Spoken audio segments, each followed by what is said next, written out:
No one believed 10-year-old Noah Wilson when he claimed to witness Charles Whitaker, Forestdale's wealthiest resident, push his wheelchair-bound daughter off Eagle Point Cliff. Adults exchanged worried glances, classmates snickered, and police dismissed him as an attention-seeking child with an overactive imagination. Even as Charles tearfully reported Maddie missing in a tragic sailing accident, Noah alone knew the terrible truth. But what began with a boy's desperate sketches of what he'd seen would unravel a web of abuse, corruption, and murder that had festered beneath the town's surface for years. When a mysterious drawing appeared in Noah's sketchbook with 3 scrawled words, "I'm not dead," it sparked a dangerous quest that would prove how the most powerful voices sometimes come from those society finds easiest to silence. Just before we get back to it, I'd love to know where you're watching from today, and if you're enjoying these stories, make sure you're subscribed, because tomorrow's special episode is one you definitely don't want to miss. The cool ocean breeze ruffled Noah's dark curls as he hunched over his sketch pad, hidden behind a cluster of jagged rocks at the cliff's edge. His pencil moved swiftly across the paper, capturing the graceful arc of seagulls diving toward the waves below. 10-year-old Noah had slipped away from his 5th-grade class during their coastal field trip, not out of rebellion but necessity. James had been flicking the back of his ears all morning, whispering taunts that the teacher couldn't hear. "Find your own spot, Wilson," James had sneered. "Nobody wants to see your stupid bird drawings anyway." So Noah had wandered off, finding solace in this secluded nook where the limestone cliff jutted out over the churning Pacific. Here, protected by wind-carved rocks, he could lose himself in his artwork without worrying about James finding him. "Turi," Squeak caught his attention first, a faint metallic sound, rhythmic and persistent, coming from the narrow path that wound along the cliff edge. Noah lowered his sketch pad, peering cautiously around his rocky sanctuary. The path was barely visible from his hiding spot, but he could make out movement. A wheelchair. The gleaming silver frame caught the sunlight as a man in an expensive-looking suit pushed it forward. Inside sat a girl who looked about Noah's age, her honey-blonde hair pulled back in a neat ponytail. She wore a blue dress that Noah thought looked too fancy for a cliff visit. The man pushing the wheelchair was tall and imposing with silver-streaked dark hair and the confident walk of someone used to being in charge. "It's beautiful here, isn't it, Maddie?" the man said, his voice carrying on the breeze. His tone was soft, but something about it made Noah's skin prickle. "I thought you'd appreciate the view one last time." The girl, Maddie, didn't respond immediately. When she did, her voice trembled. "Dad, I want to go home now. Please." "We will soon," the man said, stopping the wheelchair at a particularly narrow section of the path. "This is for the best. You won't feel pain anymore." Noah's heart began to race. Something was wrong. Very wrong. He should leave, run back to his class, tell someone. But his body remained frozen, crouched behind the rocks. "Daddy, please." Maddie's voice cracked. "I didn't tell anyone. I swear." The man, her father, didn't respond. Instead, he placed both hands firmly on the handles of the wheelchair and looked out at the ocean. His face was completely expressionless, like stone. Then, with a calculated shove, he pushed the wheelchair forward. Noah watched in horror as the wheelchair tipped over the edge. Maddie's scream tore through the air, high-pitched and terrified, before being swallowed by the crash of waves below. The man stood motionless at the cliff's edge, looking down. His posture was relaxed, almost casual, as if he'd just tossed a pebble into the water instead of his own daughter. The man's head turned sharply in Noah's direction, eyes narrowing as he scanned the rocky outcropping. Noah pressed himself flat against the rock, heart hammering so loudly he was certain it would give him away.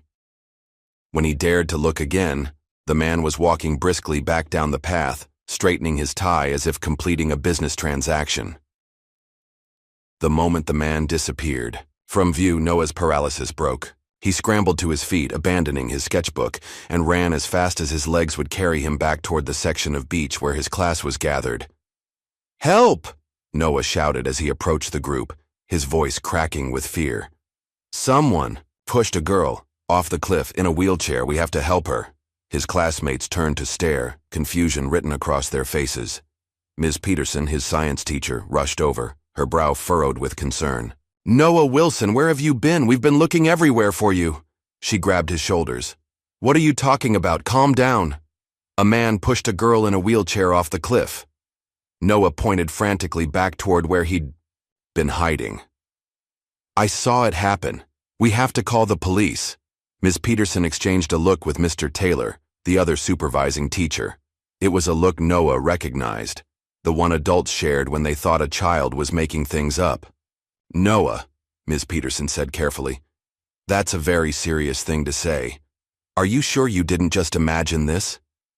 "I didn't imagine it." Noah's voice rose with frustration. "She screamed. Her name was Maddie. Her dad pushed her." A ripple of whispers spread through his classmates. James snickered. "Wilson's lost it. Probably been reading too many of those mystery comics." "You need to calm down," Mr. Taylor said firmly. "We're going to head back to the bus now, and when we get to school, we'll sort this out." No one believed him. Not his teachers, not his classmates. They all thought he was making it up for attention, or that he'd confused reality with imagination. Noah felt tears of frustration burning behind his eyes, but he refused to let them fall, not in front of James and the others. As the class was shepherded toward the buses, Noah broke away. He sprinted back toward the cliff, ignoring Ms. Peterson's calls for him to return. He had to find proof. He had to show them he wasn't lying. The sun was sinking lower in the sky by the time Noah reached the spot where it happened. He peered cautiously over the edge, half expecting to see the wheelchair crashed on the rocks below. But there was nothing, just waves crashing against the cliff base and a tangle of brush and driftwood. Determined, Noah followed a narrow, dangerous path down the cliff face, using roots and rocks as handholds. He slipped several times, scraping his knees and palms. By the time he reached the bottom, his school clothes were torn and dirty. The fading daylight made it hard to see.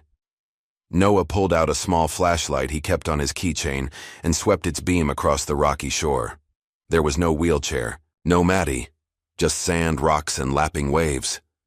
Had the tide already washed everything away? Then his light caught something. A broken branch recently snapped, and beside it disturbed brush like something had crashed through. Noah pushed the foliage aside and found a deep groove in the sand, as if something heavy had been dragged. He followed the trail until it disappeared at the water's edge. The ocean below was calm, its surface reflecting the amber glow of the setting sun. No evidence of the horror he'd witnessed remained. For a brief, dizzying moment, Noah wondered if he had imagined it after all, but he knew what he saw. He knew it was real. When Noah finally returned home, his parents were frantic. The school had called hours ago, reporting him missing after he'd run off. His mother alternated between hugging him tightly and scolding him through tears, while his father stood with his arms crossed, disappointment etched into his features. "I'm sorry," Noah mumbled, though he wasn't really. Not when something so much worse had happened. "But Mom, Dad, I saw something terrible. A man pushed his daughter off the cliff in her wheelchair." His parents exchanged that same look his teachers had shared earlier. "Noah," his father began, but Noah cut him off. "I'm not making it up. Her name was Maddie, and her dad pushed her wheelchair right over the edge. I heard her scream." "That's enough," his father said firmly. "Go to your room. We'll talk about this in the morning when you've calmed down." Defeated, Noah trudged up to his room. But instead of going to bed, he went straight to his grandmother's room. Granny May had moved in with them last year after her stroke, and she was the only one who ever really listened to Noah. Granny May was sitting in her rocking chair by the window, her silver hair loose around her shoulders. She looked up as Noah entered, her weathered face immediately registering concern. "What's wrong, my boy? You look like you've seen a ghost." Noah sank onto the floor beside her chair and told her everything. The man in the suit, Maddie in the wheelchair, the push, the scream, how no one believed him. Granny May listened without interruption, her knitting needles falling still in her lap. When he finished, she reached out and placed a gnarled hand on his shoulder. "I believe you," she said simply. Relief crashed over Noah like a wave. Someone believed him. He wasn't crazy.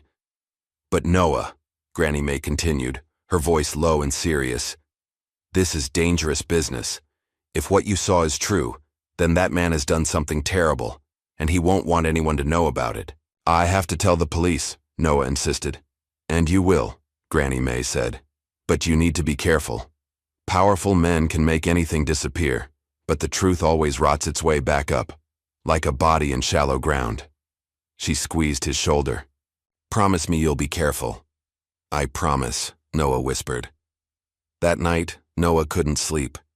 He kept seeing Maddie's face, hearing her scream. The next morning, the local news was abuzz with a story. Charles Whitaker, prominent businessman and philanthropist, had reported his daughter Madison missing after a tragic sailing accident. The news showed Charles, immaculately dressed in a suit that Noah recognized with a chill, his face a mask of grief as he pleaded for any information about his beloved Maddie. She's the light of my life, Charles said, his voice breaking convincingly. As cameras flashed, please, if anyone saw anything, come forward. I just want my little girl back. Noah stared at the TV in shock. Sailing accident? It was a lie. A complete lie. And there was Maddie's face on the screen. The same girl he'd seen pushed off the cliff. Her school photo showed a solemn-faced child with serious eyes and the faintest hint of a smile. That evening, Noah noticed a black car parked across from their house. It hadn't been there before. As he peered through the blinds, he saw a man in sunglasses sitting behind the wheel, seemingly watching their home. The next day at school, Noah opened his backpack to find his drawings of the cliff scene missing. All of them. Someone had taken them while his backpack sat unattended in the coat room. People were beginning to look at him strangely, teachers, neighbors, even his parents. He'd overheard his mother on the phone with someone saying, "He's been under a lot of stress lately. Overactive imagination. We're thinking of taking him to see someone." They thought he was losing his mind. But Noah knew what he saw, and somewhere out there, Maddie needed someone to tell the truth. 3 weeks had passed since that day at the cliff. 3 weeks of nightmares, of adults exchanging worried glances over his head, of classmates whispering that Noah Wilson had finally cracked.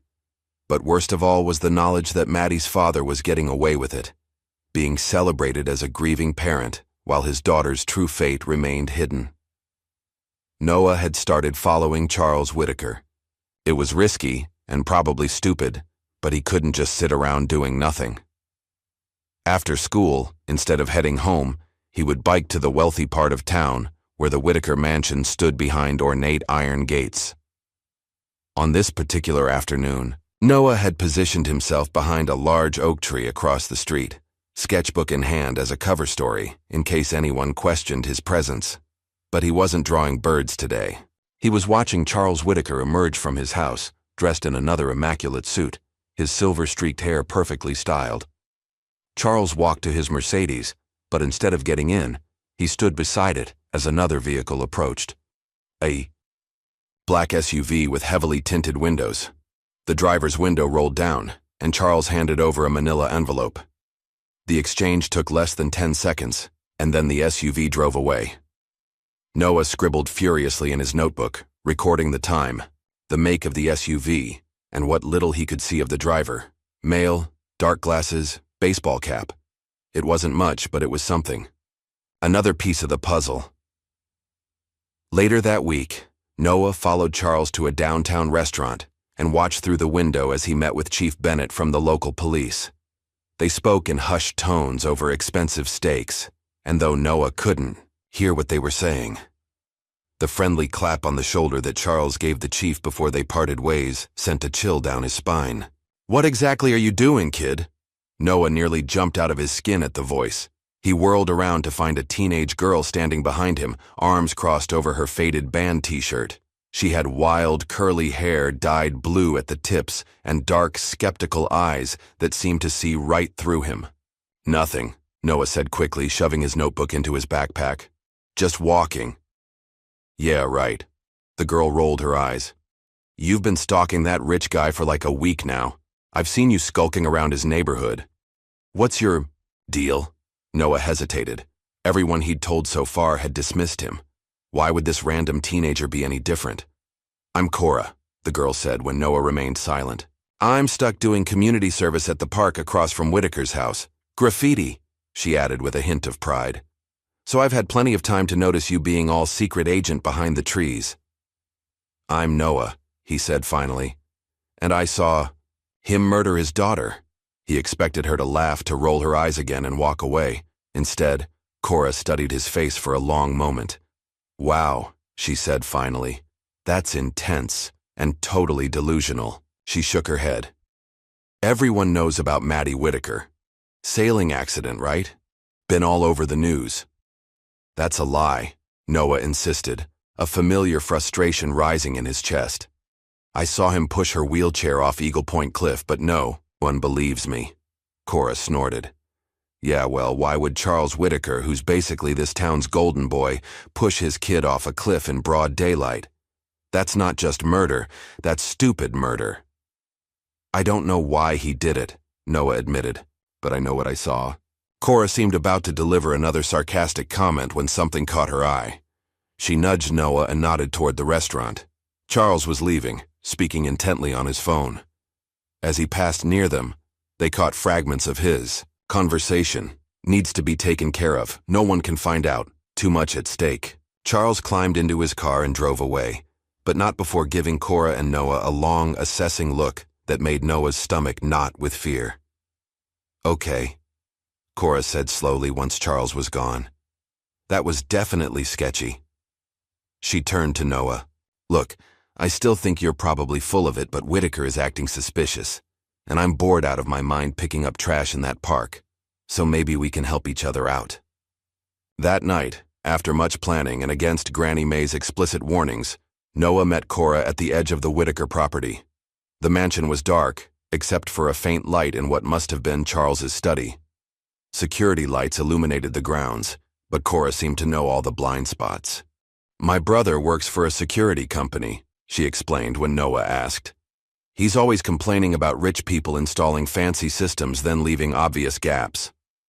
They crept across the manicured lawn toward a detached garage. Noah's heart was pounding so hard he was sure it would set off some kind of alarm, but they reached the building without incident.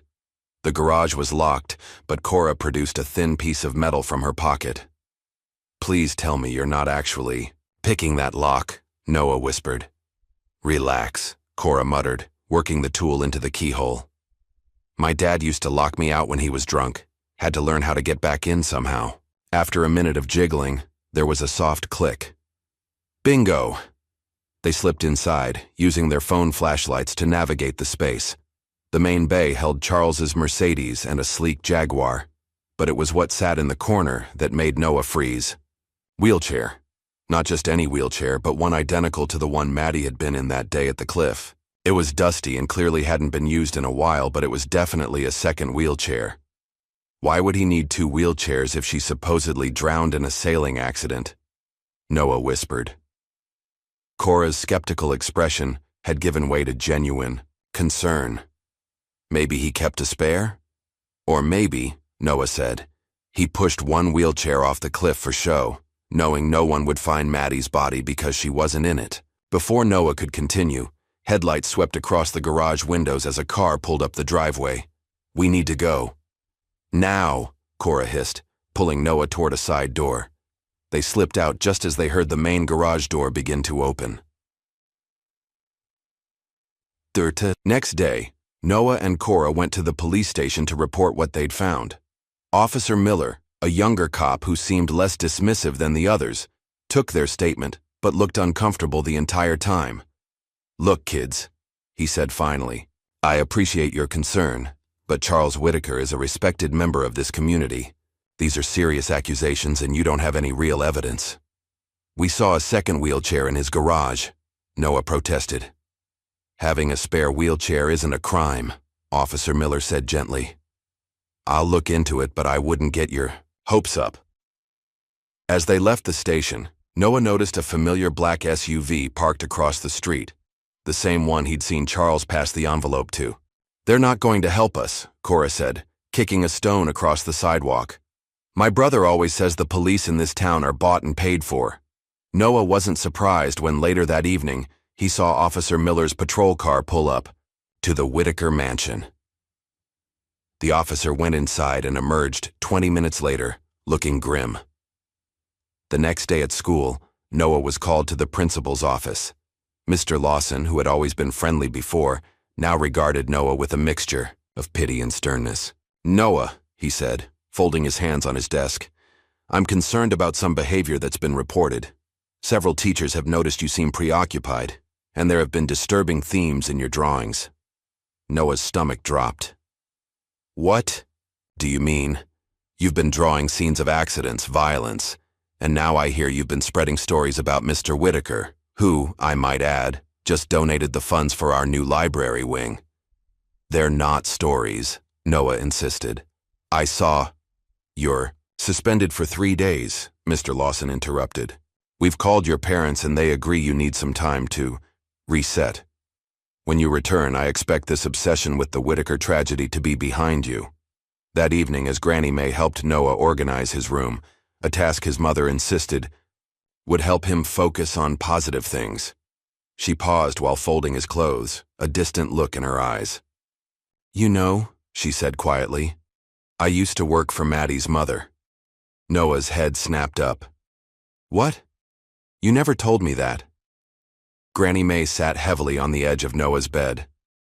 "It was years ago, before my stroke. I was a housekeeper at the Whitaker mansion when Mrs. Whitaker was still alive. Clara was her name. Beautiful woman, but sad. Always sad." "What was she like?" Noah asked eagerly. This was the first new information he'd had in weeks. "Gentle, kind to the staff, which is more than I can say for him." Granny May's face hardened. "Charles treated her like a possession, not a wife. I'd hear them arguing late at night. Once I saw her with bruises she tried to cover with makeup." "You think he hurt her?" Noah whispered. "I know he did," Granny May said firmly. "And not just physically. He controlled everything, who she saw, where she went, even what she ate. When little Madison was born, Clara was desperate to protect her from his influence. But then Clara died, and that poor child was left alone with him." "How did Mrs. Whitaker die?" Noah asked. "An accident," they said. "She fell down the stairs at their vacation home. No witnesses." Granny May's eyes met Noah's meaningfully. "I left their employment soon after. Couldn't stand to be in that house anymore. But I've always wondered." With Noah suspended from school, Cora took it upon herself to continue their investigation. She had a study hall period that coincided with the librarian's lunch break, giving her access to the school's archival room where old newspapers were kept. 2 days later, Cora showed up at Noah's house with a stack of photocopies. "You need to see these," she said, spreading them across Noah's bedroom floor. "I found articles about Clara Whitaker's death 7 years ago. It says she died from injuries sustained in a household accident, but there was never an autopsy report filed." "How is that possible?" Noah asked, scanning the article. "It gets weirder," Cora continued, pulling out another sheet. "The medical examiner who signed off on her death certificate retired suddenly 2 weeks later and moved to Florida. And get this, the vacation home where she died was sold within a month and demolished." "He covered it up," Noah whispered, "just like he's doing with Maddie." The next day, while following Charles again, Noah witnessed something that made his blood run cold. Charles was meeting with a woman in an expensive suit at an outdoor cafe. A lawyer, based on the briefcase and the legal papers spread between them. Noah positioned himself at a nearby table, pretending to be sketching while straining to hear their conversation. "This is becoming a problem, Charles," the woman was saying, her voice low but intense. "First the missing persons case, now these rumors." "I don't pay you to lecture me, Margaret," Charles snapped. "I pay you to fix things. Even I can't fix." "A murder investigation if it comes to that," the lawyer hissed. Charles's face darkened with anger. She was mine to control. Now everything's at risk. As the conversation continued, Noah tried to capture key phrases in his notebook. He was so focused that he didn't notice Charles watching him until the man abruptly stood up. Take care of the papers, Charles told the lawyer before walking directly toward Noah, who frantically gathered his things to flee. But Charles simply passed by him, pausing only long enough to say in a voice only Noah could hear, "Talented artist." But curious children often find themselves in dangerous situations. The threat was unmistakable. That night, Noah told Cora about the encounter, expecting her usual sarcastic quips about his recklessness. Instead, she was unusually quiet. "My dad left when I was 7, she said finally, sitting cross-legged on Noah's floor. "Just packed up and disappeared. My mom says he was a loser who couldn't handle responsibility, but..." She hesitated. "I always wonder if something else happened. If maybe he didn't leave voluntarily." "I'm sorry about your dad," Noah said. "Whatever, ancient history," Cora brushed it off. "The point is, I believe you now, about what you saw, and I'm going to help you prove it." The next day at school, Noah found his confiscated sketchbook in his locker. He hadn't seen it since his suspension began. Relieved to have it back, he flipped through the pages but stopped cold at an addition he hadn't made. There, between his bird studies and cliff sketches, was a new page. The drawing was rough and childlike, nothing like Noah's skilled renderings. It showed a girl in what appeared to be a tunnel, a wheelchair beside her rather than under her, and 3 simple words written in shaky handwriting: "I'm not dead." Mysterious drawing with the words "I'm not dead" changed everything. Noah and Cora stared at it for nearly an hour, analyzing every crude line and shaky letter. "It could be a fake," Cora said, though her voice lacked conviction. "Someone playing a sick joke." Noah shook his head. "Who would know enough to do that? And why put it in my sketchbook?" He traced the outline of the tunnel in the drawing. "What if she's telling us where she is?" The following Saturday, Noah and Cora returned to Eagle Point Cliff. The weather had turned cooler, a light fog drifting in from the ocean and wrapping the cliffs in a ghostly embrace. They moved cautiously down the same treacherous path Noah had used before, toward the beach at the cliff's base. "I don't see any tunnel," Cora muttered, scanning the rocky shore. The tide was low, exposing stretches of wet sand and tidal pools. "It has to be here somewhere," Noah insisted. "Why else would she draw it?" They searched for nearly 2 hours, climbing over slippery rocks and poking through dense brush. Just as Cora was suggesting they head back before the tide changed, Noah spotted something. "Look." He pointed to a dark opening partially obscured by overgrown vegetation. "That wasn't visible last time I was here. The tide must have been higher. It was an old drainage tunnel, its concrete entrance weathered and discolored. Rusty metal reinforcements jutted out at odd angles, and the opening was just large enough for a person to enter if they crouched." "You're not seriously thinking of going in there?" Cora asked, eyeing the tunnel skeptically. "That thing looks ready to collapse." Noah was already pulling out his flashlight. "If Maddie's in there, or was in there, we need to know." The tunnel was damp and smelled of salt water and decay. They moved slowly, the beam of Noah's flashlight illuminating years of debris washed in by high tides, driftwood, plastic bottles, even a waterlogged shoe. "This place is disgusting," Cora whispered, her voice echoing slightly. "And probably full of diseases." Noah didn't respond. His light had caught something metallic glinting among the debris. He crouched down and carefully extracted it, a broken metal spoke, the kind used in wheelchair wheels. "Cora," he whispered, holding it up. "Look." A few feet further, wedged between some rocks, they found a folded piece of paper sealed inside, a plastic sandwich bag. Noah's hands trembled as he opened it. Inside was a childlike drawing similar to the one that had appeared in his sketchbook. A girl with blonde hair, a son, and what looked like a small cabin. At the bottom, in the same shaky handwriting, were the words, "He thinks I'm dead. Don't tell." "She's alive," Noah breathed, his voice a mixture of relief and disbelief. "Maddie's alive."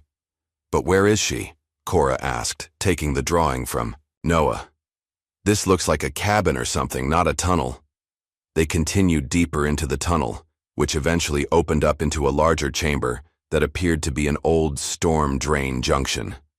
Water dripped from the ceiling, and multiple smaller tunnels branched off in different directions. On one wall, scratched into the concrete, was a crude arrow pointing toward one of the tunnels, and what might have been the letter E. E for exit, Cora suggested. Or maybe a name? They followed the tunnel with the arrow for nearly 15 minutes before it gradually sloped upward and finally emerged in a densely wooded area, about half a mile from the cliff. The exit was well hidden by brush and would be easy to miss unless someone knew it was there. She could have crawled through here, Noah said, if she survived the fall and wasn't too badly hurt. And then what? Cora asked. Where would a kid in a wheelchair go? How would she survive?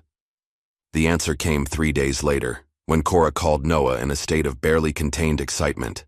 I found something, she said, her voice hushed even over the phone. My brother mentioned an old employee of Whitaker's who got fired years ago. Some kind of maintenance guy who lives off the grid now. His name is Elias. E for Elias, Noah whispered. Exactly. And get this, he lives in a cabin in the woods not far from where that tunnel exits. Finding Elias proved difficult. The man clearly didn't want to be found. After 2 failed attempts, they finally located his cabin.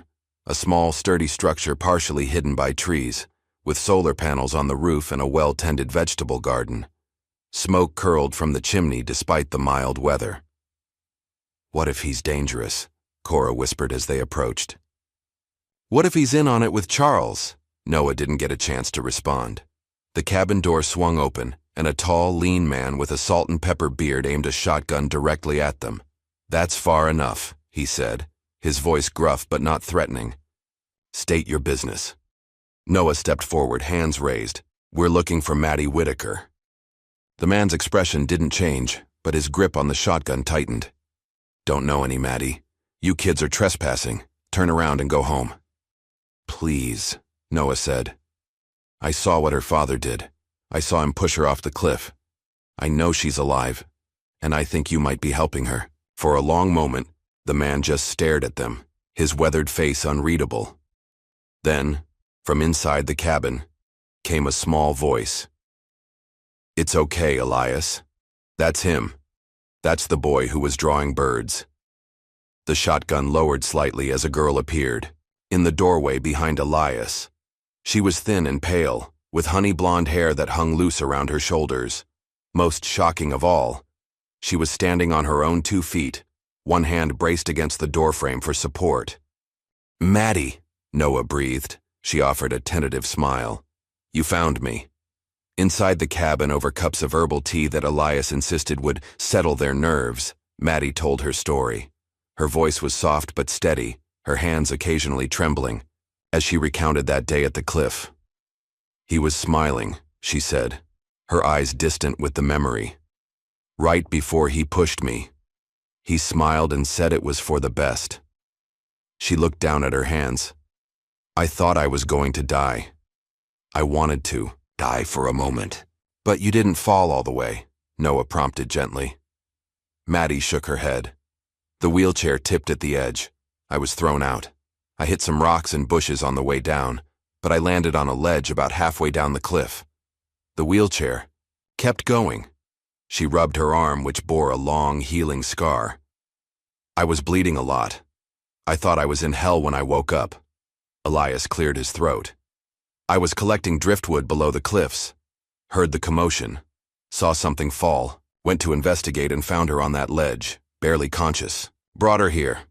Why not take her to a hospital? Cora asked. Elias's face hardened.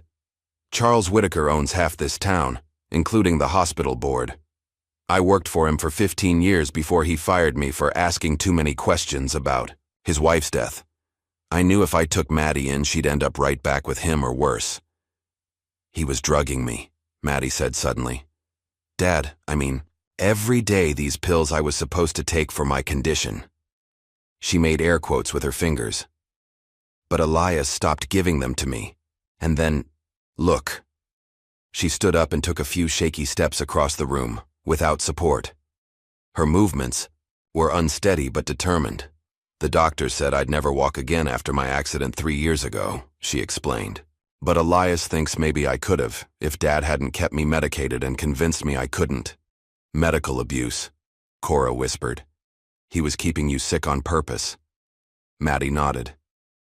I think he liked having a helpless daughter. Someone completely dependent on him. When Mom was alive, she started asking questions about my treatment. That's when they started fighting more. Charles is looking for her, Elias warned. He's got people in the woods sometimes, hunting, and not for deer. He fixed Noah and Cora with a serious look. Now that you know, you're in danger too. Charles doesn't make mistakes. If she's alive, it means he's failed, and failures don't stay secret for long. The following week, Cora approached Charles Whitaker outside the town's most expensive restaurant. Noah watched nervously from across the street as she purposefully bumped into him, spilling her soda on his expensive suit. Watch where you're going, Charles snapped, dabbing at the stain with a handkerchief.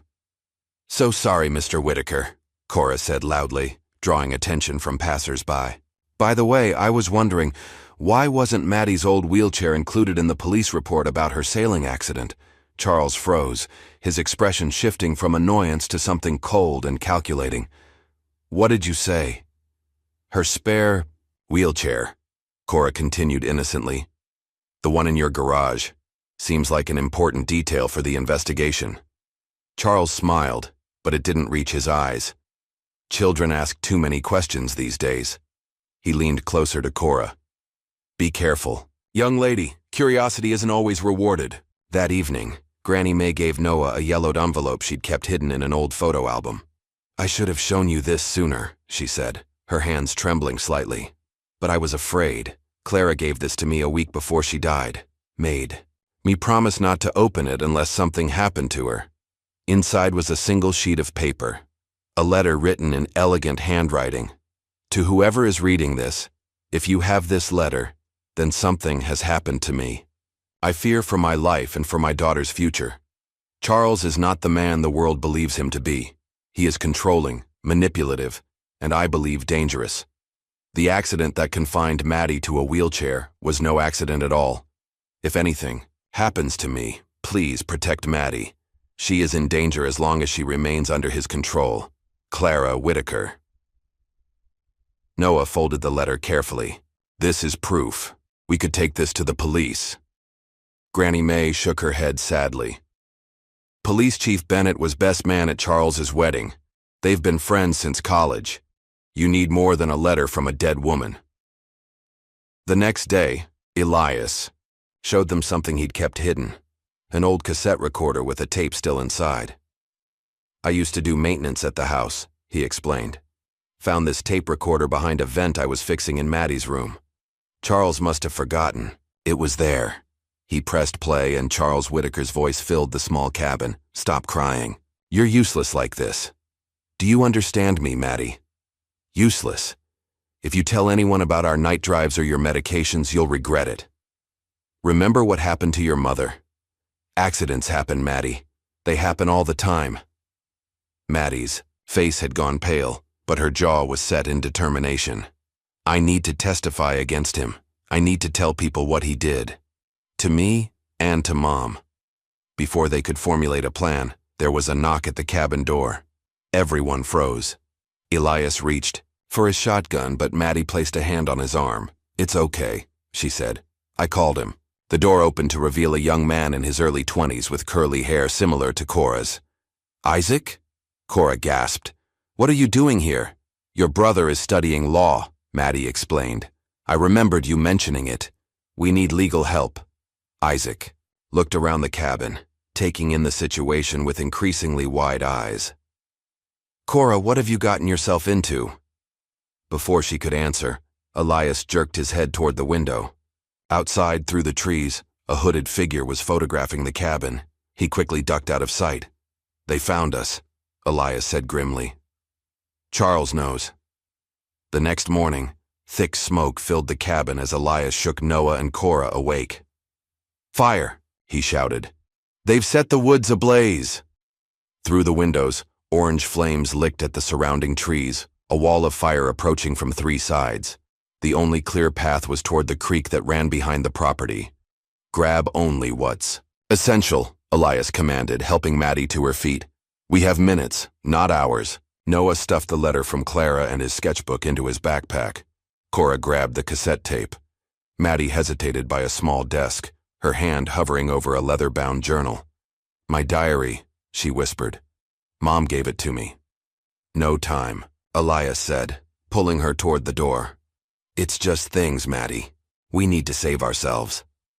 They fled through the woods, Elias carrying Maddie on his back when her legs grew too tired. The creek provided a natural barrier against the fire, and they followed it downstream for nearly a mile before stopping to catch their breath.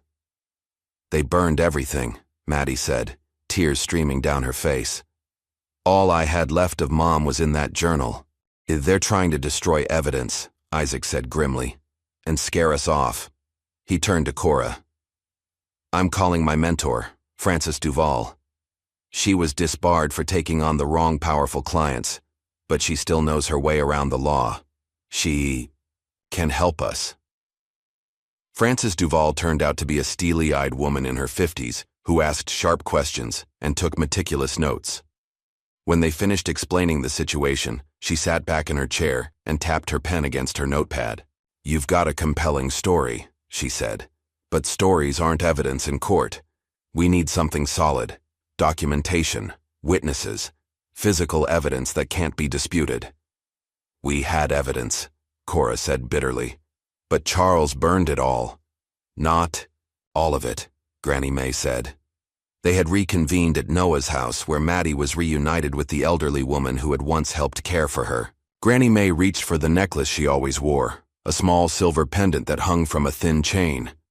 With trembling fingers, she twisted it open, revealing a tiny USB drive hidden inside. Clara gave me this along with the letter. She explained, told me to keep it safe and close to my heart always. On the drive were audio recordings, Clara Whitaker's voice documenting her suspicions about Charles, conversations about offshore bank accounts, and her plans to leave him and take Maddie away. The final recording cut off abruptly mid-sentence. This is it, Frances said, her eyes gleaming. This is what we need. Electronic evidence with timestamps that predate her death. But their victory was short-lived. The next day, using his influence as a major donor and business leader, Charles convinced the mayor to declare a public safety emergency in response to the forest fire. Roads were blocked, police increased patrols, and news stations ran stories about dangerous arsonists still at large. He's shutting down the town, Isaac said, making it impossible for us to move or communicate. While searching through the charred remains of Elias's cabin for anything salvageable, Cora made a discovery. Under a fallen support beam, protected by a metal toolbox that had partially melted over it, was a small fireproof safe. Inside was Maddie's burner phone, a prepaid cell phone Elias had given her for emergencies. The phone contained text messages between Maddie and someone saved as SM, messages that dated back months before Charles pushed her off the cliff. SM, are you safe? Has he increased your medication again? Maddie, yes. Can barely stay awake now. Please help. SM, I'm trying to gather evidence. Stay strong. I'll come for you soon. Maddie, he found the papers. Says we're going for a drive tomorrow. SM, don't go, make an excuse, I'm almost ready. Maddie, too late. Love you. SM, Noah read aloud. Who's SM? Maddie's voice was barely above a whisper. Sarah Morgan, my stepmother. Dad told everyone she abandoned us and moved to Europe, but she was trying to help me. Another woman Charles made disappear, Granny May said grimly. While Maddie recovered at Granny May's house, she began physical therapy of her own design. Simple exercises to strengthen her legs, short walks that grew longer each day, balance practice using a broomstick as support. Noah often sat with her, sketching as she worked, documenting her progress in detailed drawings. I want to stand in front of him in court someday, Maddie said during one of these sessions. I want to look him in the eye while I testify on my own 2 feet. I want him to know he failed to break me. Charles's grip on the town tightened. Police officers questioned Elias about his suspicious activities. Isaac was pulled over 3 times in one day for routine traffic checks. Local news ran a special segment on Charles Whitaker, highlighting his charitable contributions and his strength through tragedy. "We need to break his control," Francis said during a strategy meeting. "Right now, he's controlling the narrative. We need to change that." "I have an idea," Cora said slowly. "But it's risky. Really risky." The plan was simple but dangerous. They would set a trap. Maddie would pretend to turn herself in, claiming she had run away and now wanted to come home. She would wear a hidden microphone provided by Francis, hoping to get Charles to incriminate himself. "It's too dangerous," Noah protested. "What if he hurts her again?" "I need to do this," Maddie insisted. "It's the only way to end this." The meeting was arranged. A public reconciliation at the town park, with media invited to document the touching reunion of father and daughter. Charles arrived looking appropriately emotional, arms outstretched to embrace his lost child. But something was wrong. There were too many police officers present, all positioned strategically around the perimeter. And Charles's smile held an edge of triumph that made Noah's blood run cold. "Maddie," Charles said, his voice breaking perfectly on cue. "My sweet girl, you had us all so worried." Maddie began her rehearsed speech, but Charles interrupted, putting an arm around her shoulders, and turning to the assembled reporters. "My daughter has been through a terrible ordeal," he announced. "She was kidnapped by a disturbed maintenance worker who filled her head with delusions. She'll need extensive psychiatric care to recover from this trauma." Before anyone could react, police officers moved in, separating Maddie from Noah, Cora, and the others. A doctor approached with a prepared syringe. "For her own safety," Charles explained smoothly as Maddie was sedated. "She's been having episodes, hallucinations about me harming her. A side effect of her condition, I'm afraid." "No!" Noah shouted, lunging forward only to be held back by an officer. "He's lying.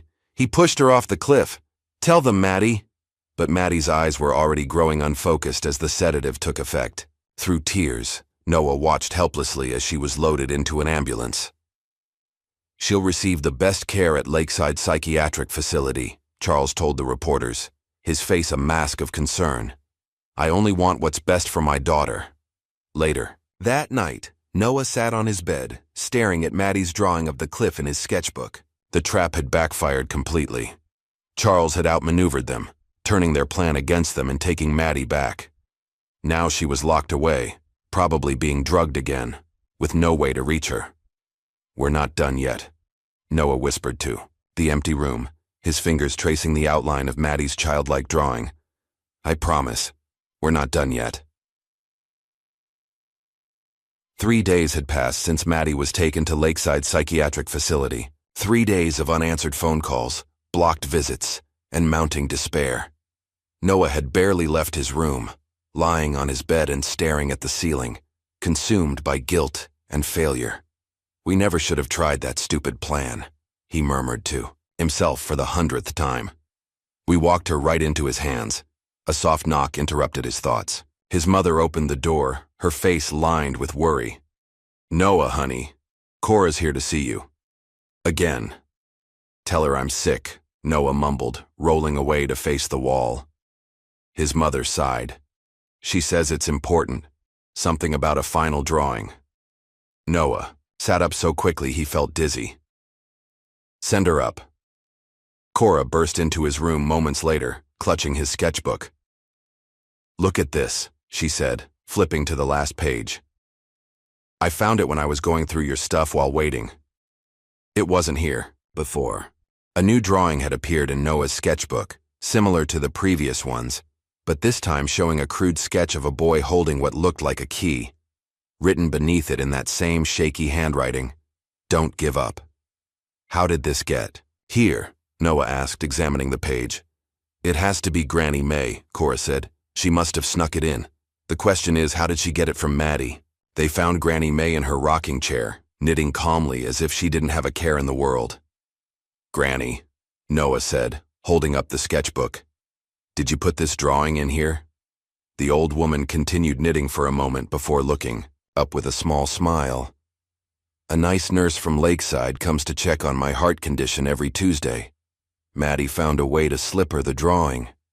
Maddie's communicating with us?" Noah couldn't keep the hope from his voice. Granny May nodded. The nurse says they've got her drugged up pretty bad, but she's fighting it. She wanted you to know she hasn't given up. She leaned forward, her voice dropping to a whisper. And neither should we. Meanwhile, at Lakeside Psychiatric Facility, Maddie drifted in and out of consciousness.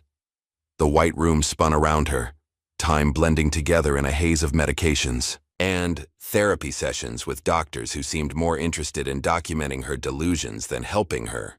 "Tell me again about these fantasies regarding your father," Dr. Lewis said, his pen poised above his notepad. He was a thin man with wire-rimmed glasses who never quite looked Maddie in the eye. "Not fantasies," Maddie slurred, fighting against the sedatives. "Happened. Pushed me. Off cliff." Dr. Lewis hummed, writing something down. "And you believe your father has been medicating you unnecessarily? That you can actually walk?" Maddie tried to sit up straighter, focusing all her concentration. "Yes, I can show you." "That won't be necessary," Dr. Lewis said quickly. "Your father has provided your complete medical history. Your spinal injury is well documented. These beliefs about walking are part of your break from reality." "No," Maddie whispered, a tear sliding down her cheek. "Real. All real." After the doctor left, Maddie forced herself to stay awake despite the drugs making her eyelids heavy. She needed to remember who she was, what had happened. She repeated the facts to herself like a mantra. "My name is Madison Whitaker. My father pushed me off a cliff. He killed my mother. I can walk. Noah saw everything. Don't forget. Don't forget." Cora and Isaac devised a plan to investigate the facility. Dressed in professional clothes borrowed from their mother's closet, they arrived at Lakeside with clipboards and confident smiles. "We're from Valley Community College," Cora explained to the receptionist. "Our legal ethics professor sent us to deliver these updated compliance documents for Dr. Harmon."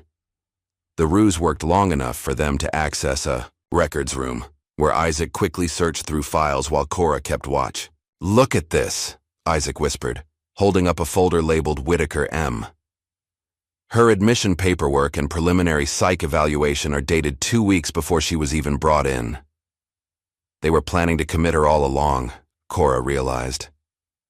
The whole public reunion was just theater. "And this," Isaac continued, flipping through the file.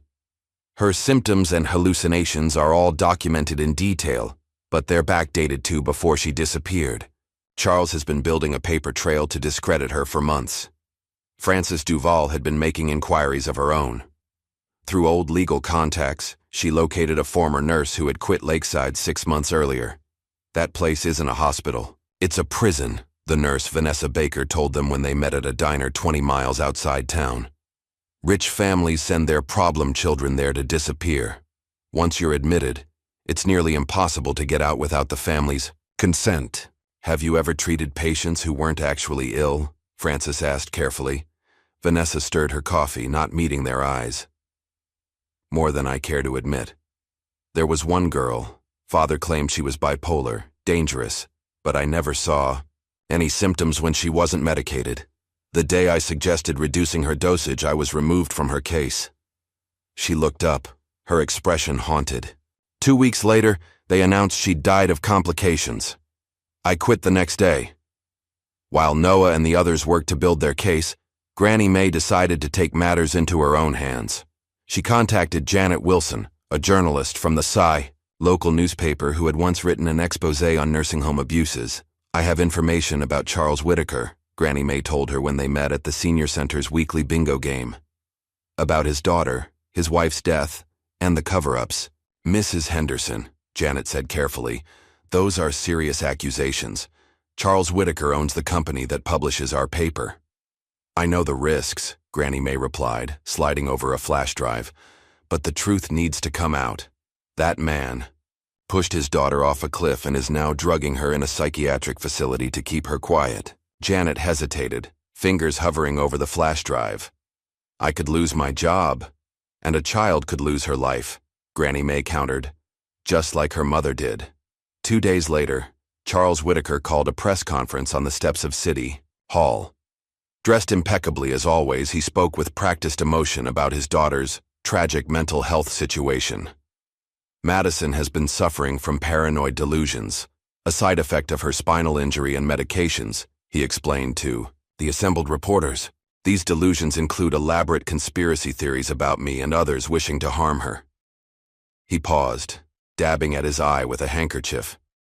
As a father, it breaks my heart to see my child suffer this way. I ask the community to be wary of any wild conspiracies being spread about our family. Madison needs healing, not exploitation. Noah watched the press conference on TV, his fists clenched in frustration. He's doing it again. Controlling the story, making everyone doubt her, just like he's been doing to Maddie for years.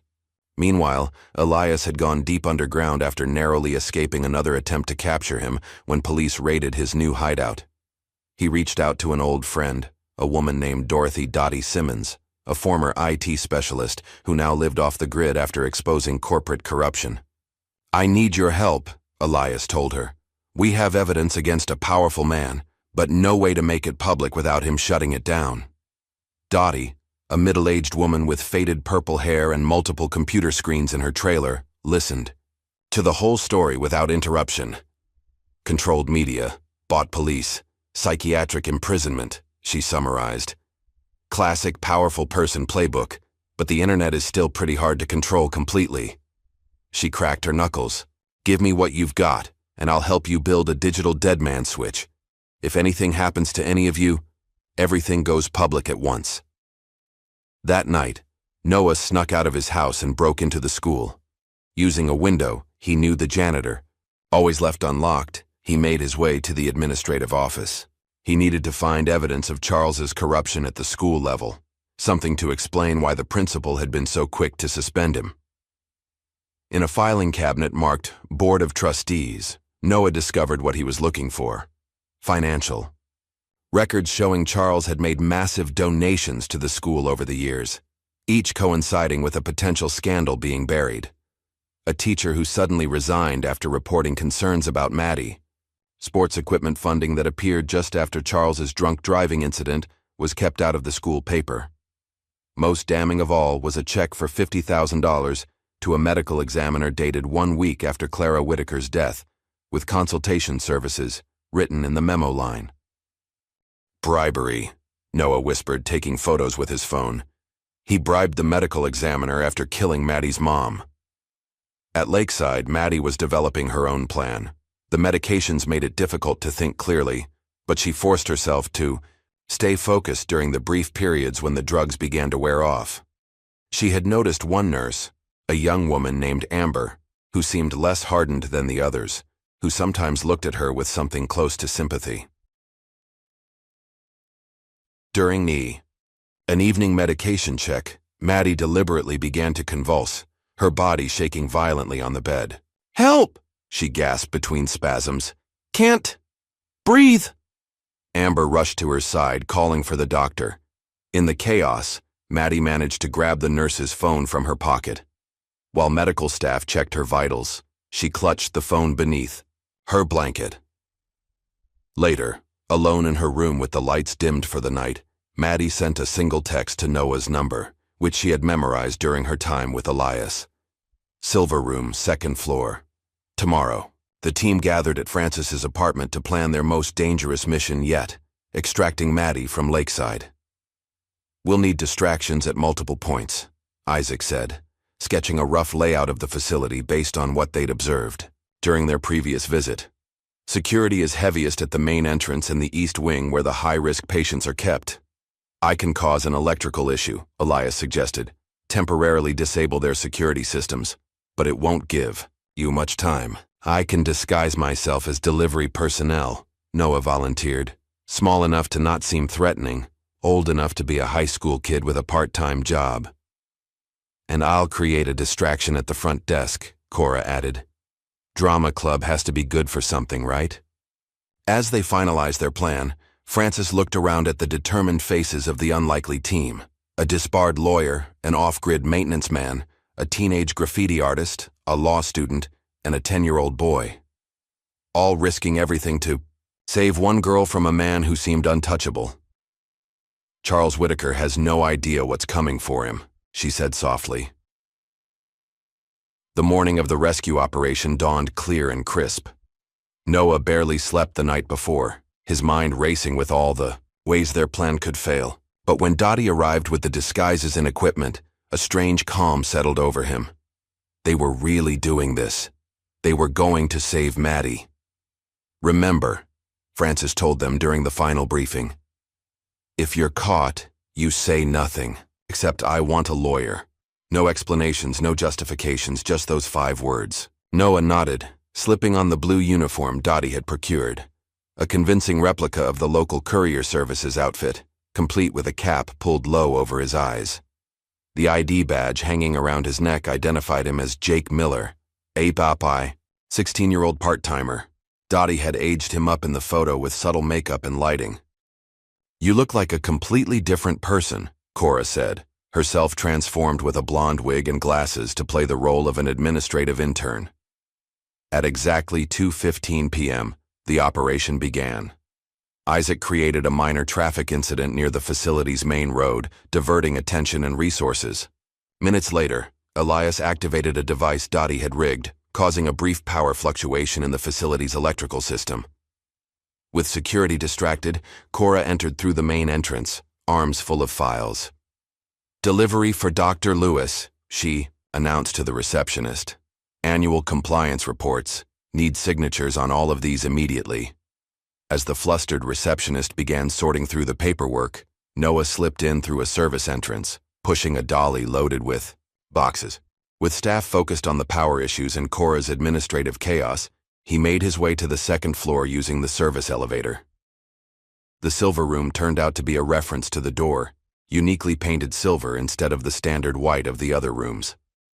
Noah approached cautiously, checking for staff.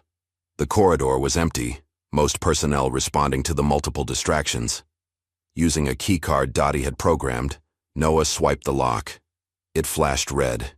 He tried again, his heart hammering. Red, again. On the third try, just as panic began to set in, the light turned green. Maddie was lying on a narrow bed, her eyes half closed, an IV in her arm. She looked smaller somehow, paler, her honey blonde hair limp around her face. For a terrifying moment, Noah thought they were too late. Then her eyes focused on him, and a faint smile touched her lips. "You came," she whispered. "Always." Noah replied, moving quickly to her side. "Can you walk?" Maddie struggled to sit up. "Not well. They've been keeping me drugged." Noah removed the IV with care, using the technique Dottie had shown him. He helped Maddie to her feet, supporting her weight, as her legs threatened to buckle. "My wheelchair," she murmured, nodding toward the corner. "It's chained to the wall." Noah examined the chain securing the wheelchair. It was heavy-duty, with a padlock that would take too long to pick. Thinking quickly, he grabbed a decorative paperweight from the nightstand and used it to wedge the wall door open. "We'll have to go without it," he decided. "I'll help you." In the hallway, an alarm suddenly blared.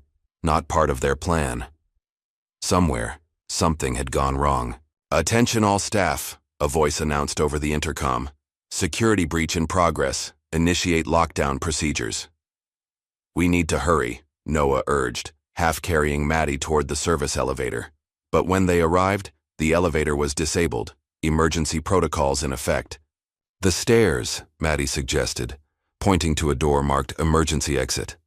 They had barely made it down one flight when a security guard appeared below them. Noah froze, Maddie's arms still around his shoulders, trapped on the landing.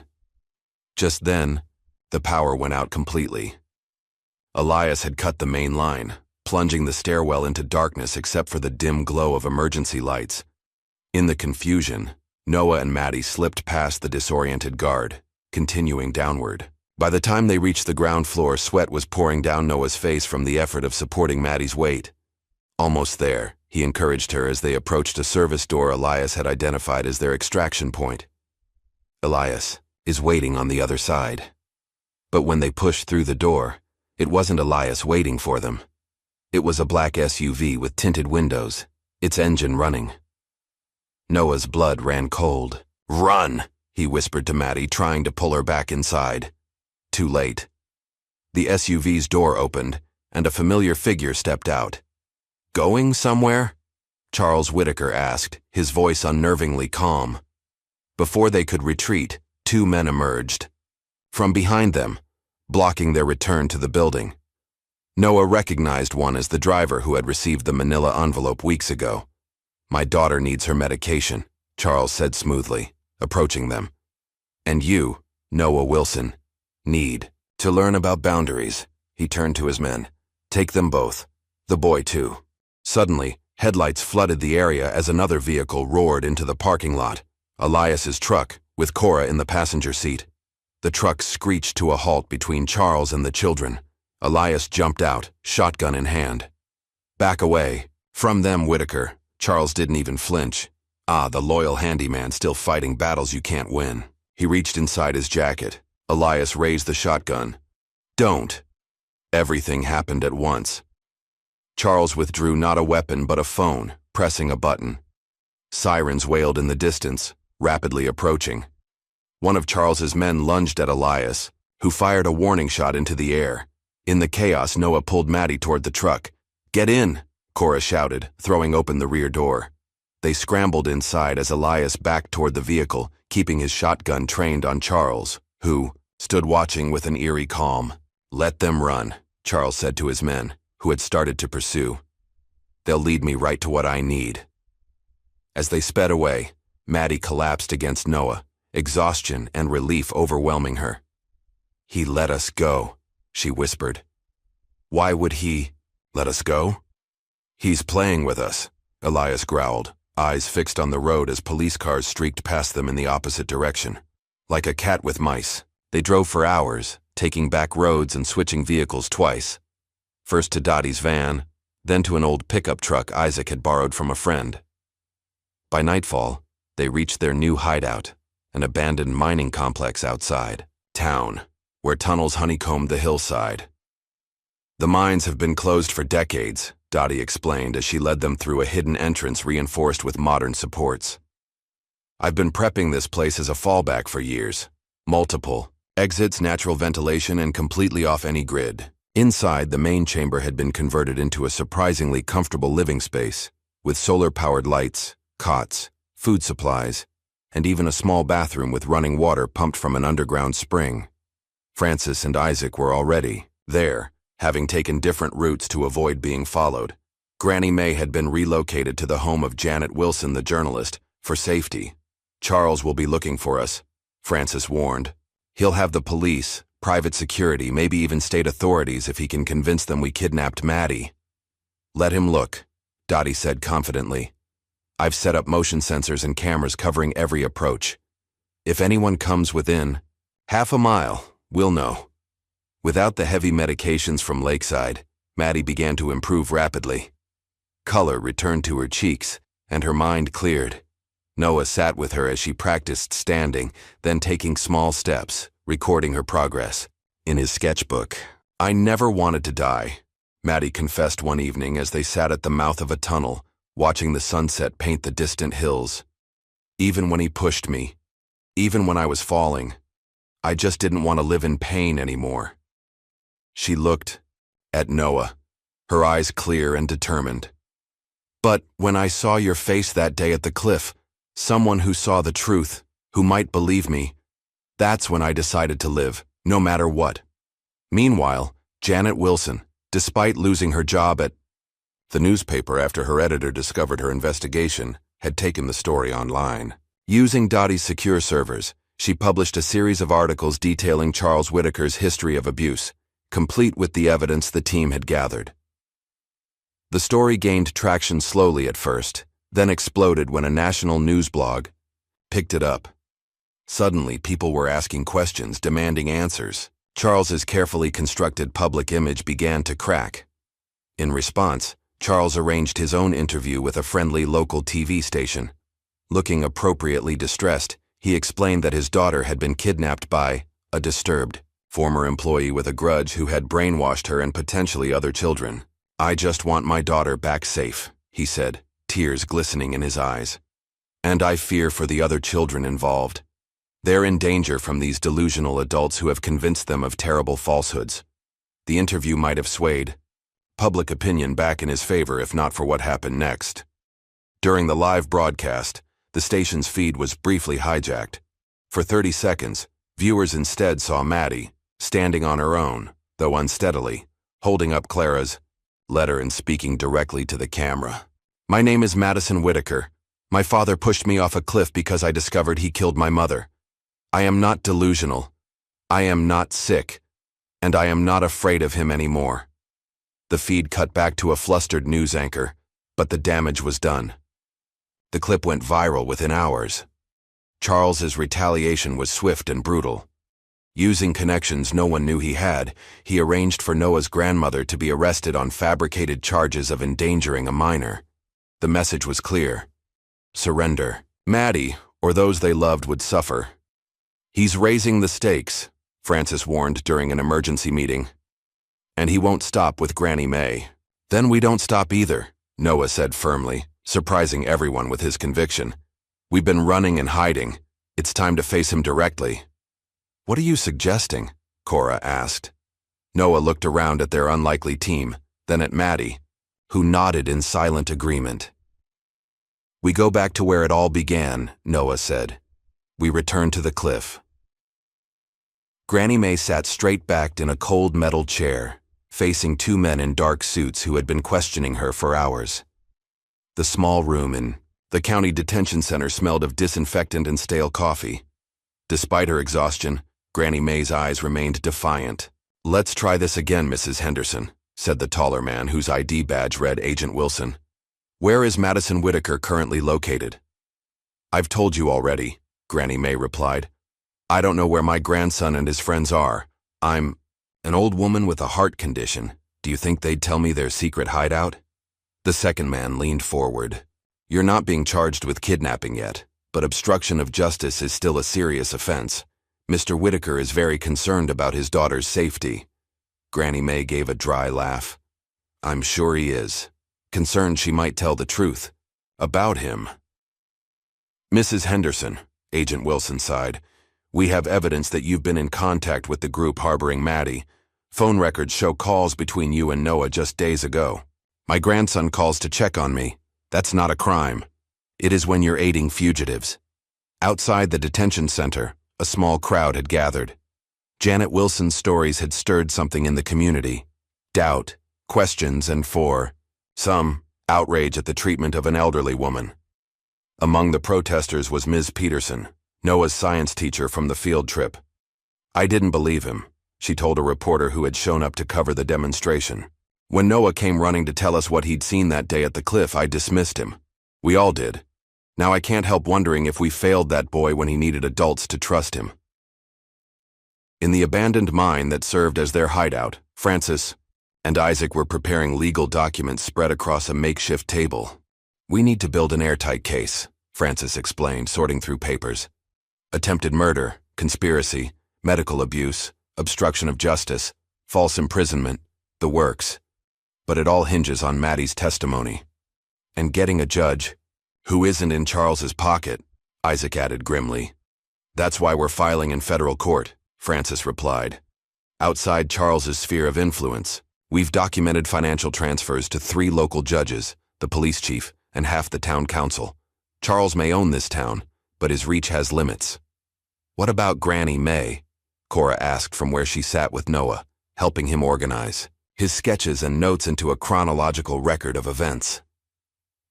"I've called in every favor I have left," Francis assured them. "Got an old colleague from my law firm days to represent her. They can't hold her long without formal charges, and the public attention makes it risky for Charles to push too hard." In another section of the mine, Maddie was working with Elias on her physical therapy. Her progress over the past week had been remarkable, from barely standing to now walking short distances without support. The drugs had finally cleared her system, and with them went the fog that had clouded her mind for years. "Again," Elias instructed, standing at the end of a path they'd marked out with rope. "Focus on keeping your weight centered. Maddie took a deep breath and began walking toward him, her steps wobbly but determined. Halfway across, she stumbled. Before Elias could move to help, she caught herself. "I've got this," she said, straightening. With renewed concentration, she completed the path. One more time. Noah watched from the entrance, a small smile on his face. The girl who'd been thrown away like garbage was reclaiming her strength one step at a time. It was the most beautiful thing he'd ever seen. That evening, around a small fire in the main chamber, Maddie made an announcement. "I want to record my testimony," she said firmly. "Everything, from the beginning. About Mom, about the medications, about the cliff, all of it. Are you sure?" Dottie asked. "Once it's out there, we can't take it back." Maddie nodded. "I'm done hiding. And if something happens to me—" "Don't say that," Noah interrupted. "We need to be realistic," Maddie continued gently. "My father doesn't give up, and he doesn't leave loose ends. This way, my story gets told no matter what." The recording session lasted hours. Maddie spoke clearly and methodically, detailing years of psychological manipulation and medical abuse. She described how Charles had gradually isolated her mother, Clara, controlling every aspect of their lives. She recalled the night she overheard them arguing about taking her to a different doctor and how her mother died 3 days later in a fall. "He started changing my medications after Mom died," Maddie explained, her voice steady despite the painful memories. "The new pills made me dizzy, weak. When I fell down the stairs, the doctors said I'd damaged my spine. But I always wondered if there was really anything wrong with me at all." When she described the day at the cliff, her voice finally broke. "He was smiling when he pushed me, like he was setting me free. But he wasn't freeing me. He was erasing a problem." The testimony, along with all their evidence, was uploaded to secure servers around the world. Dottie ensured that even if their computers were seized or destroyed, the truth would survive. The next morning, they woke to news that shook them all. Charles had given a televised statement announcing a $500,000 reward for information leading to Maddie's rescue from her captors. "He's putting a bounty on our heads," Elias growled, pacing the chamber. "Every opportunist and bounty hunter in the state will be looking for us now." But it was what happened next that truly stunned them. On live television, Charles's spokesperson, a polished PR professional who'd been managing his public image, resigned in the middle of a press conference. "I can no longer in good conscience represent Mr. Whitaker," she announced, her professional demeanor cracking. "I've seen evidence that suggests his daughter's claims may have merit, and I urge authorities to investigate fully." She walked off. Camera as reporters shouted questions. The tide was turning. Janet Wilson's articles had gone national. Social media was flooded with "for justice for Maddie" posts. Outside Charles's mansion, protesters gathered daily, their numbers growing. In response, Charles made a calculated appearance on a morning news show, his face a mask of paternal anguish. "My daughter is disturbed," he said, shaking his head sadly. "And the children helping her, they're in over their heads. I promise you, this ends soon." The threat wasn't subtle. At Noah's school, something unexpected was happening. The same classmates who had mocked him were now defending him. James, the bully who had tormented Noah on the field trip, approached Ms. Peterson after class. "I want to apologize to Noah," he mumbled, staring at his shoes. "I should have believed him." Ms. Peterson placed a hand on his shoulder. "We all should have. Sometimes it takes incredible courage to tell the truth, especially when no one wants to hear it." As public support grew, the team began formulating their most daring plan yet. After days of debate, they decided to return to Eagle Point Cliff, the scene of the original crime. "We'll recreate that day," Noah explained, drawing a rough map of the cliff area. "But this time, we'll have cameras, microphones, witnesses. We'll draw Charles out and get him to incriminate himself." "It's too dangerous," Francis argued. "He tried to kill Maddie once there already." "He won't be expecting me to walk," Maddie said quietly. Everyone turned to look at her. She stood in the entrance to the chamber, leaning slightly on a walking stick but otherwise supporting her own weight. "We use his expectations against him. He'll be looking for a scared girl in a wheelchair, not someone who can stand up to him. And this time, Noah added, he won't be facing a frightened 10-year-old hiding behind rocks. He'll be facing all of us. The plan was meticulous. Dottie set up hidden cameras throughout the cliff area. Elias scouted multiple escape routes. Francis prepared legal documents for immediate filing should they obtain a confession. They even reached out to a state police detective who Janet had verified wasn't connected to Charles. To draw Charles to the cliff, they released a single photograph. Online, Maddie in her wheelchair at the cliff's edge, the same spot where he had pushed her months ago. The message was clear. She was returning to where it began. The morning of the confrontation dawned clear and cool, much like the day Noah had first witnessed the crime. As the team took their positions, Noah found himself back in the same rocky outcropping where he'd been drawing birds that fateful day. History repeating itself, he murmured, looking out at the waves crashing against the cliff base below. Not this time, Cora replied from her hiding spot nearby. This time, we're ready for him. They didn't have to wait long. A black Mercedes pulled up to the cliff access road less than an hour after they arrived. Charles Whitaker stepped out, alone but visibly armed, the outline of a gun visible beneath his tailored jacket. Maddie sat in her wheelchair at the edge of the cliff path, exactly where she'd been that day. From a distance, she looked small and vulnerable.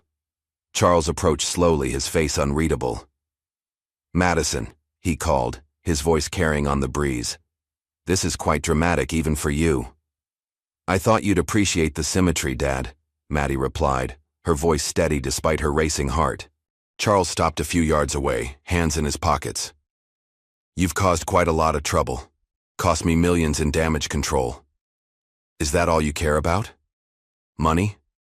Your reputation?" Charles sighed. "I care about order. Control. You were supposed to be part of that order, Madison. My perfect, fragile daughter who needed me, who gave me sympathy, respect."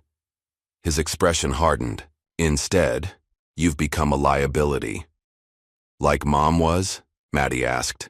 Something dark flashed across Charles's face. "Your mother made similar mistakes, thinking she could take what was mine." "I was never yours," Maddie said. "Neither was she." Charles took a step closer. "Everything in my life is mine to control, to keep or discard as necessary."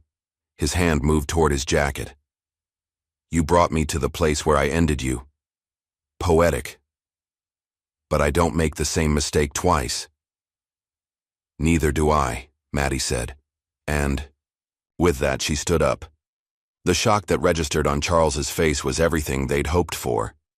He froze, momentarily bewildered as Maddie stepped away from the wheelchair, standing firmly on her own 2 feet. "Impossible," he whispered. "The damage was real. The doctors confirmed." "The doctors you paid?" Maddie asked. "The medications you forced me to take. Those weren't treating an injury, Dad. They were causing one."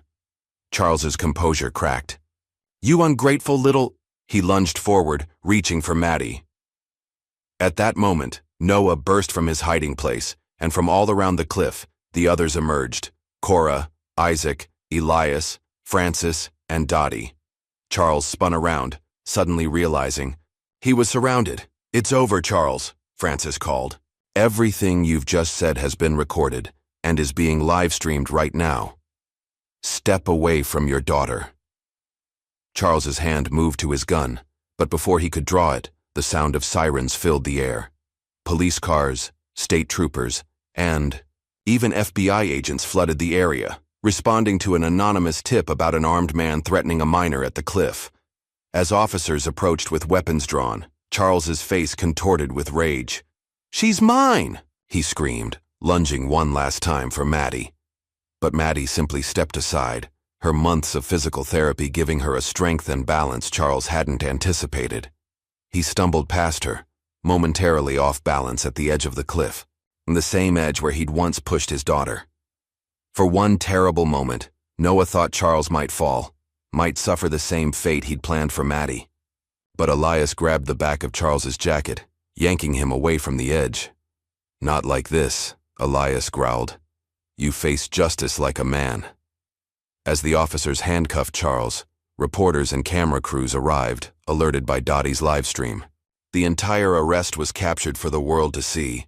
Charles Whitaker screaming about betrayal, about how everything was his by right as he was led away. Maddie watched silently, tears streaming down her face. When Charles was finally gone, she turned to Noah and whispered, "Thank you for seeing me that day. Thank you for not looking away." The trial was dubbed the case of the century by breathless media outlets. For 3 weeks, the nation was captivated by the testimony against Charles Whitaker. Medical experts confirming Maddie's unnecessary treatments, financial records showing massive bribes, and most damning of all, Maddie's own testimony. Courtroom fell silent as Maddie took the stand, walking slowly but steadily to the witness box without assistance. Charles, sitting at the defense table in an expensive suit that no longer seemed to fit him properly, couldn't hide his contempt. "Mr. Whitaker, control your expressions," the judge warned, "or I'll have you removed." Maddie's testimony was devastating in its simplicity. She spoke of years of psychological manipulation, of being told she was broken and helpless, of overhearing her father confess to her mother's murder, and finally, of that day at the cliff. "He told me it was for the best," she said, her voice steady despite the tears in her eyes. "That I wouldn't feel pain anymore. Then he pushed my wheelchair forward, and I was falling." When the defense attorney tried to suggest she had invented these claims for attention, Maddie fixed him with a steady gaze. "Why would I want this kind of attention? Do you think I enjoyed hiding in caves, being drugged in a psychiatric facility, having my own father try to kill me twice?" The jury deliberated for less than 6 hours before returning with their verdict: guilty on all counts. Charles Whitaker was sentenced to life imprisonment without possibility of parole for attempted murder, conspiracy, witness tampering, fraud, and a host of other charges. As he was led from the courtroom, Charles looked back. Once at Maddie, there was no remorse in his expression, only a cold anger at having lost control. The day after the verdict, Granny May was finally released from custody. All charges against her were dropped with formal apologies from the district attorney's office. Noah and Maddie were waiting outside the detention center when she emerged, leaning heavily on a cane but with her head held high. "Granny," Noah called, running to embrace her. "Careful there, child," she chuckled weakly. "These old bones have had enough excitement for one lifetime." When she saw Maddie, Granny May's eyes filled with tears. "Look at you," she whispered. "Standing, tall, just like your mother would have wanted." Maddie embraced the elderly woman who had once cared for her mother. "Thank you for never giving up on me," she said softly. Even when everyone else did. The town that had once dismissed Noah's claims now celebrated him as a hero.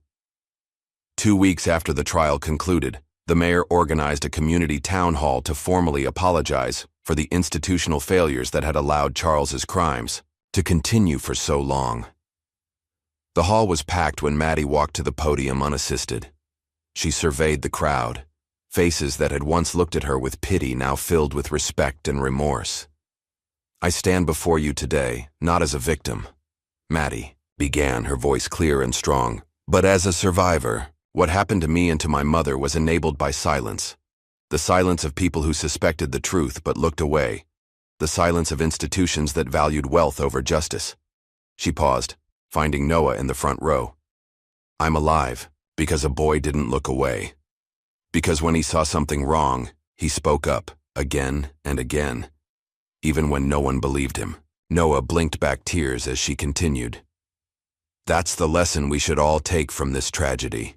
The courage to see the truth and speak it, no matter how powerful those who wish to hide it may be." The aftermath of the case brought changes large and small.